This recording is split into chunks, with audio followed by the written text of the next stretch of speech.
Hello everyone, my name is Dr. Fathi and I'm going to teach this course, Strategic Management for this semester, and the course name is MGNT 419. Okay, let me talk a little bit about this capstone course. This course is only for a student in a school of business and it's not elective for anyone else. Only the students in the senior level, they can have this course. In order to understand the background of this course, I would like to give you a brief history of the course.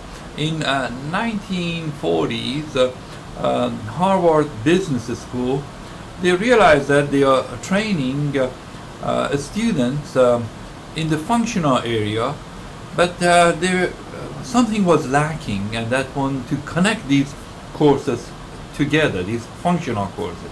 What are functional courses? Marketing, management, and accounting, finance, human resources. We call them functional courses.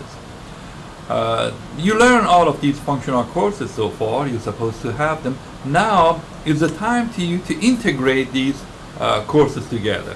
We are going to make that assumption that you are the chief executive of the company, and the marketing people and human resources people, people from accounting department, finance, production, they are going to come to you, and you have to understand all of these aspects and be able to make a decision. The name of the course, when they started, was Administrative Theory. As a matter of fact, when I was a student, we used to call this course Administrative Theory. They try to teach managers or CEO of the company how to manage a company based on the stable environment at that time, during the 60s and 70s. But later on, they end up with changing the name to the business policy. What policy should we have in our company to deal with human resources, deal with the people in the company, deal with the competitors, deal with the rivals, deal with the production? What policy we should have? So they came up with a bunch of the policy and dictated to managers. But the things change, and they change again the name of the course from Administrative Theory to Business Policy to Strategic Management. Why they changed it to Strategic Management? The reason behind that, in the late 70s, early 80s, we learned about some of the countries. They came that they had the closed door. They opened the door and they make the product, and they bought the product and sold the product to American. And one of the countries that all of you know is China. China tried to be moved from the consumer point to producer point. And American, they tried to deal and compete against Chinese based on the price, based on the quality, based on the durability, and all of those factors. That one forced schools to come up with the name of a strategic. What strategy we have to choose in order to deal with our competitor abroad? How we can deal with them based on the quality, based on the price, based on the workmanship, based on the other factors. So the name came up. So what I'm going to do today, I'm going to talk about the syllabus for the short period of time, and then talk about BSG, and then move from that part. The course is a capstone course, as I mentioned that on the second page, capstone course, okay, right here. And it's going to show you the whole picture. We are going to make an assumption that you are at the senior stage of your education at the college, and in the near future you become a manager or a chief executive officer for the company. So you have to know the whole picture, not only one part.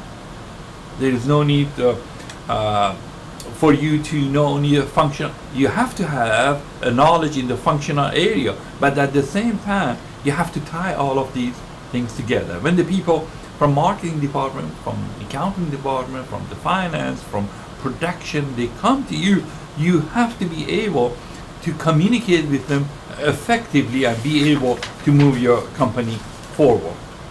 On the third page, they talk about objectives of this course: to integrate the knowledge that you gained in the various functional business area, to increase your understanding of what managers do to make a business succeed in the long run. Most of the managers, they can't have better bottom line by selling some assets, by making more product, by expanding the business, but at what cost? For first year or second year it's going to be all right, but in the long run they have to pay interest on the money that they borrow. They have to they can, some of the managers know the salary, some of these CEO years ago, the salaries were tied up based on the stock price, based on the profitability, based on the revenue. So what they did, they lay off a bunch of the people, and they made a lot of money. But you have to think about the long range. Develop your capacity and identify strategies to reason carefully about your options. So the action that you make, the action might be to expand to the new market. What's the reason behind that? What kind of profitability you are going to have, and build ability to formulate a strategic plan. Okay, on the next page I talk about the BSG that I'm going to talk about in detail after I review the syllabus. And I mentioned about page 4 of one case report that has 10% of your grade. In my next video I'm going to talk more about case report. On the 5th page is a grading system that 10% is going to be for test number 1, and 30% for your BSG game, and also 10% for the test number 1, and also test number 2, midterm and final. Test number 1 is not going to be proctored exam.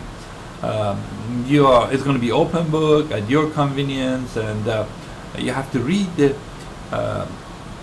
chapters, assigned chapters for test number 1. We are going to have only 3 chapters, chapter 1, 2, 3.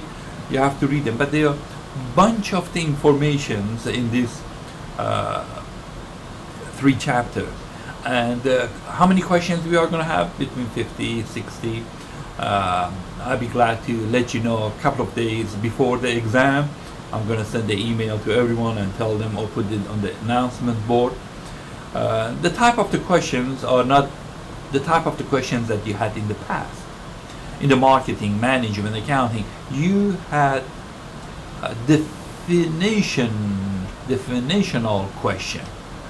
For example, what is the definition of the marketing? What's the definition of the marketing concept? What is the marketing concept? Find the customer needs and satisfy it.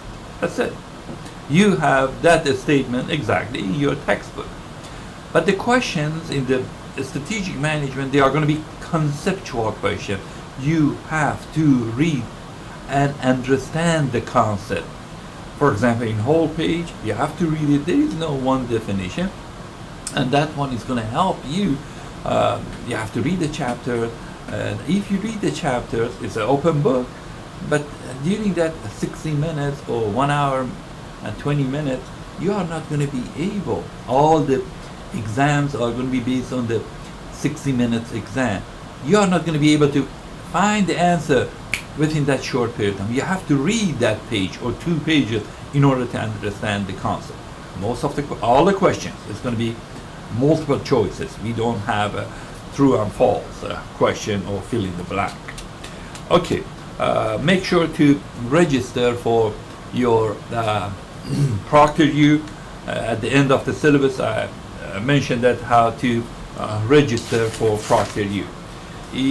And also the last 2 pages, I put the schedule for exam. The test number 1 is going to be on September 10. It's not going to be Proctor. It's 60 minutes exam, 40-50 questions. Exam number 2 is going to be on October 6th. And exam 2 is a midterm exam. Test number 2 is going to be on November 6th, and the final is going to be on December 6th. Let me talk, and then I put the information about the ProctorU. Okay, let me talk a little bit about the what's the business policy, and then we can go over BSG, or business strategy game. Strategic management is a process, doesn't have a beginning or ending. A strategic management starts with a mission and vision and objectives from the owner or the manager of the company. First of all, someone, either the manager or the employee, come up with one vision. Vision is what we want to do in the future. Someone like Stephen Jobs and Wozniak, in their garage, they built a computer. They said, we are going to make a computer for everyone. And they took that project to the IBM. I said, here's our vision. People in the future, they are going to use computer in their home, in their offices, and we want to make a desktop computer. He was a visionary man. I'm sure some of you read his book. And IBM said, no, there is no need. We need a mainframe and mini-frame computer for the big company. People, they don't need a small computer. But what they did, these two individuals, Stephen Jobs was a salesperson, as a matter of fact, and Wozniak was a computer whiz. They put their mind together in their garage. They put a desktop computer together. They bought the component of the processor from Radio Shack. And then the prototype, they showed it to some investors, and those investors, they put the money in the business, and the rest of that is a history. And you know, where did they get and where they are compared with the IBM. That's a visionary man. We have a visionary preacher. We have a visionary leader. They see the future. But they have to communicate that vision with the people in the organization. And they have to create an environment that the people in the organization, they are going to accept that vision. And then they are going to come up with a mission. What's the mission? What type of the product we do? Who are our customers? Where are they? How we can serve them? That's a mission of this educational institution, to provide the best education in this school. University system, Board of Regents, they have a mission statement. University, GSW, has a mission statement, and a School of Business has a mission statement. And all of these 3 missions are different, but they are in one line. They say we have to increase the enrollment, we have to work on the quality of education, and so forth. Any company that you can imagine, they have to have a mission. That mission is like a flag or beacon in the middle of ocean to show you that what direction you want to go. The mission has to be communicated with the people in the organization and emphasize what they are going to do. Then they have to create the objectives. I'm talking still on the strategic management process.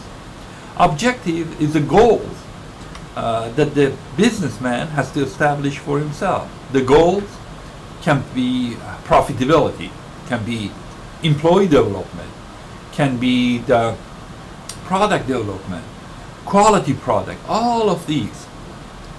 Some companies, they have one or two goals every quarter. Some of them they have 5, 6, and they put them based on the priority. Of course, the most important goal in any type of the organization is going to be profitability. I'm not talking about non-profit organization. Profit organization, the profitability. They have to have a profit in order to run the business. So that's the objective. But the objective that you set for yourself, it has to be accurate, achievable, obtainable, precise, timely. What does it mean? It means you cannot say, okay, I want to increase my profit. That one is not the statement that the manager puts in the front of their employee. How much profit do you want to have? What percentage? What the period of time? So the correct statement, I want to increase my profitability in my company within next quarter by 10%. The objective that you set up for yourself must be achievable, attainable, precise, timely, specific. So it's going to create like a standard for you. At the end of that period, you're going to see if you achieve that goal. If you didn't achieve it, if you didn't make that 10% that you had as a goal, you have to go and find out why you didn't do that. You cannot say, okay, I'm going to increase my profit by 70% within next quarter. That's, you cannot attain that one. And the employees in the company, they say, he doesn't know what he's talking about. So try to be realistic, specific, timely, and measurable, attainable, achievable objective. After you identify your objective and you categorize it to 2 or 3 or 4, then you are going to look inside the company. What we have inside the company? Inside the company we have people, workers, we have machinery, equipment, we have a dollar, capital, we have a raw material. Based on the objective that you set up for yourself, you have to ask yourself, do I have a people to make those quality products? Do I have money to make that product? Do I have a distribution system? Do you have a marketing system? Do you have a production system in place? If your machinery and equipment is old, you are not going to be able to have the best product made in your company. After you look at the inside the company, you have to be honest, have a piece of paper, blank paper, put strength, weaknesses, opportunity, and threat.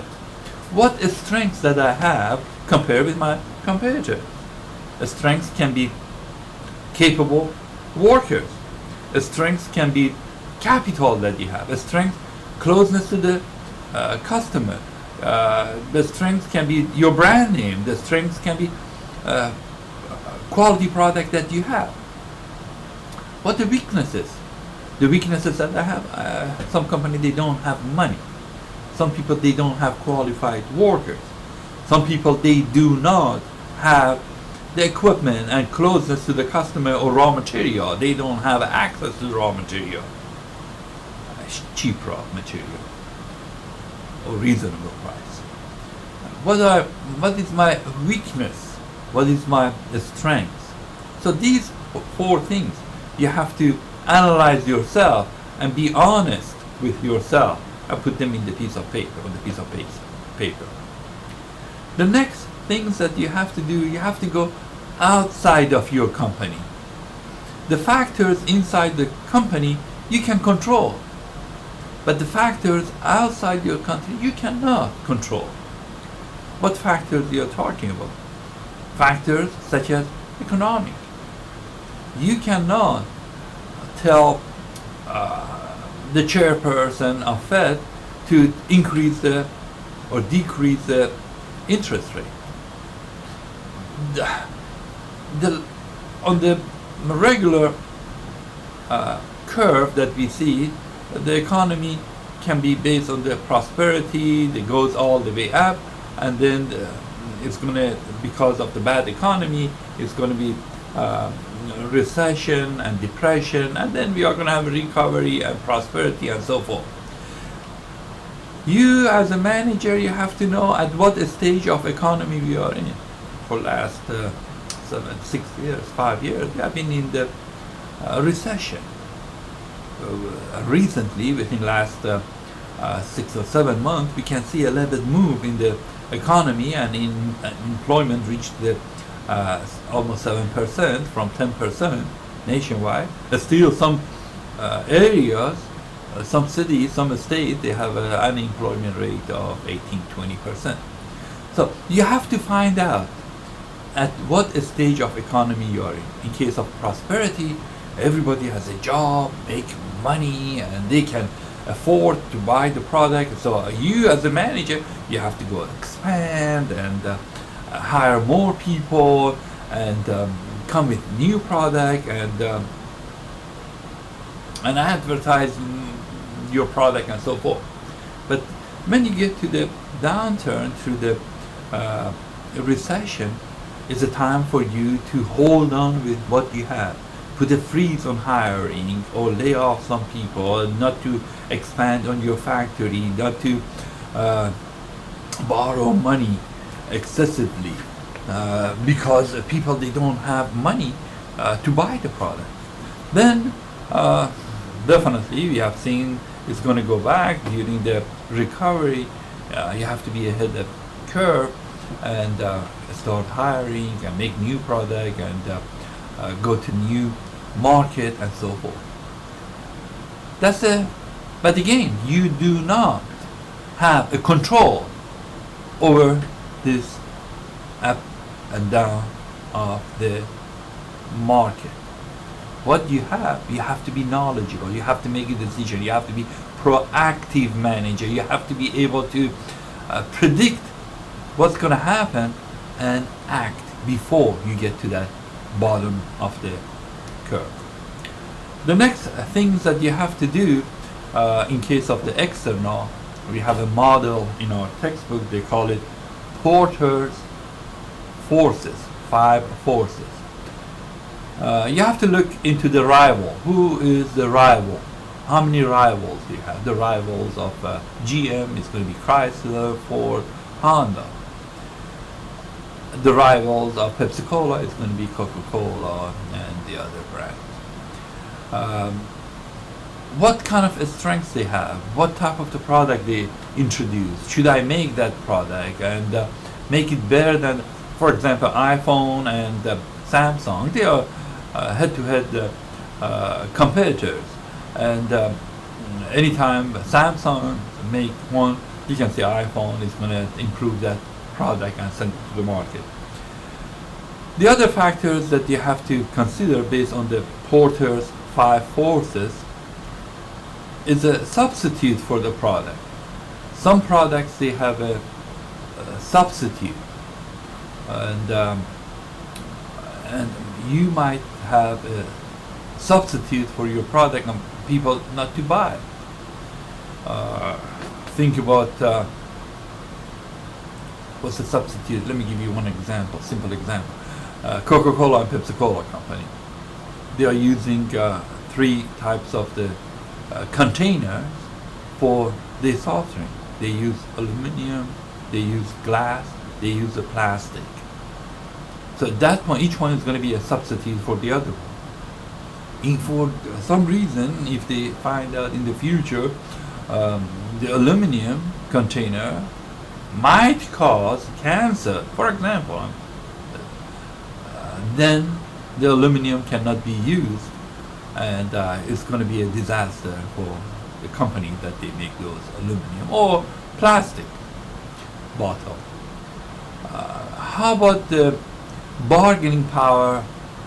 We are going back to the Porter's model. There are 5 of them: the rivals, substitute, bargaining power of the customer, bargaining power of buyer. What's the bargaining power of buyers? Some buyers, they have a bargaining power and they can buy the product at the lowest price. One of the example is Walmart. Walmart can go to the one producer of a product. Here, the calculator. They say, I want this type of the calculator. How much is the price? The price tag, of course, that one is old one. I had it when I was in the college. I paid around $100 for it. Probably right now worth only brand new one, more powerful than this one. Probably they are going to charge only the $3, $5. Anyway, it said I want the 100,000 of this type of the calculator. I want 100,000 of Samsung 40-inch flat screen. We are talking about $1 million, and they can bargain with Samsung or IBM or iPhone and get better deal. A small company, pop and mom company, they cannot afford that one. That's the reason all of those small companies or businesses, the small businesses gone, and Walmart became more stronger because they have a bargaining power. They can dictate what price we are going to pay for the product. They are going to pay at the lower prices. And the Samsung or Dell or whatever, they said, here is we are talking about $40-50 million contract. We are going to give, because they need the cash flow, they need the workers to work, and they are willing to go for that discount, and that's a bargain. Sometimes that one was the buyer. Sellers, they have a bargaining power. Sellers such as Intel, they make the best microchips. The microchips that they make is one of the best. And they can bargain, of course. They can buy some of them from Chinese, those microchips at lower prices, half the price, but they don't have that quality, so they can dictate the price. Lawnmower, for example, we have different type of the lawnmower, but most of them, they have a single engine. They call it Briggs and Stratton. That one is a quality single engine for the lawnmower, and they have a bargaining power, so they can make it as a higher price. So Mori or the others, they put that single engine in the lawnmower. So that's the seller. After you identify your strengths and weaknesses within, and then you talk about strengths and you check the external environment, then you have to go and formulate the strategy. What strategy do you want to change? After you check and see your competitor, the product that you can make, you are going to make a strategy. Either I want to be a low-cost producer, low-cost retailer, or I want to have a focused strategy to serve only a specific group of the students, and the customer, they are going to pay a premium for my product. Or I want to differentiate my strategy and make the product better than my competitor, not that high price, but in the middle, but the quality product. You are going to read all of these different type of the strategy probably in chapter 4 or 5. The next step is to formulate the strategy. So I'm going to formulate, I'm going to be low cost producer, and up to this point, based on the strategic management process, vision, mission, objective, checking external, internal environment, formulate the strategy, all of these on the piece of paper. The next one is putting into action. You have to do the things that you decided at the objective plan. So if your objective was to start a facility, a plant to make contour, then is the time to go and buy land and build. Up to this point, to the planning part is on the piece of paper, but next is going to be implementation. You go and hire the people, you go and find the building, you go and bring the equipment and put them in place. And then the last part of the strategic management process is controlling. You have to control, come back all the way to objective. Did I achieve the objective? Did I make that profit that I decided to have? Did I increase my market share? Did I have a quality product and so forth. Okay, that one is about the entire textbook, and it's 30 minutes. So let me stop and then record another one, and at that point I'm going to go on the business strategy game and talk about that one. Okay, bye everyone.